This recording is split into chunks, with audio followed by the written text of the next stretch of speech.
Social skills are at the foundation of everything we do. As I said earlier, social skills will support our academic learning, our independent living skills learning, our access to community experiences, relationships, and later on employment. One of the key questions we have to think about is how did we learn, or how do we continue to learn social skills throughout our lifetime? We need to understand that social skills learning is an ongoing process. The initial bonding between the mother and the child, or the father and the child, is the first step towards social interaction and later social success.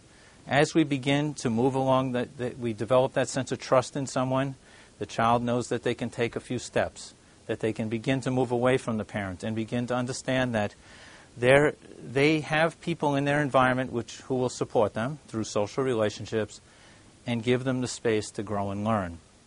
This is what we do throughout our life. Another analogy is later in life when you begin to date.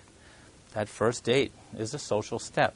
It's the opportunity to try and grow into a new relationship, to try and use our skills to form an interaction with another person that maybe will develop into a meaningful friendship or some other significant relationship. The ability to take that step is grounded in your sense of self, your confidence in yourself.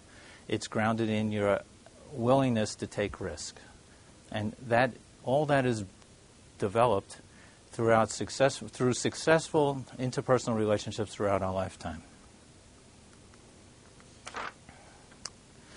Most social skills are learned by repeated visual observation and connecting visual images. It's estimated that 75 to 80% of everything we learn visually. And again, just take a minute to think about this. When you walk into a crowded room, say you're going to a cocktail party, and you walk into a crowded room, how do you decide what group to go over to? That's right. You look around the room and you begin to think. All right, you begin to think about, well, this group, they're sort of dressed like I am. You know, maybe they'd be a comfortable group to go with. Or this group over here is laughing really loudly. They seem very animated. Sounds like a good conversation to maybe go listen in on, see if I can become involved.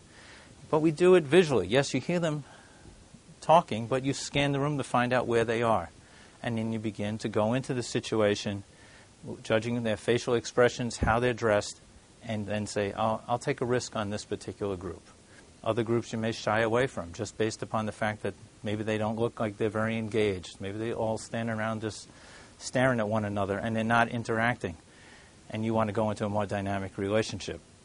So in that situation, you're reading body language, you're reading facial expression, you're listening to the cues and watching how people are interacting to make a decision. And that's what happens in every one of our social relationships. We interpret the situation based upon what we see, and then we move into the relationship, or we move away from the relationship based upon what we see and what we observe.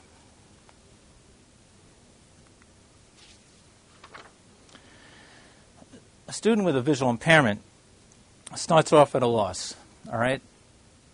Every task offers them opportunities for social learning, but the social learning must occur in a different way. And there's no better way to illustrate the issue around how vision impacts the loss of these social cues than by showing you a couple of videotape clips.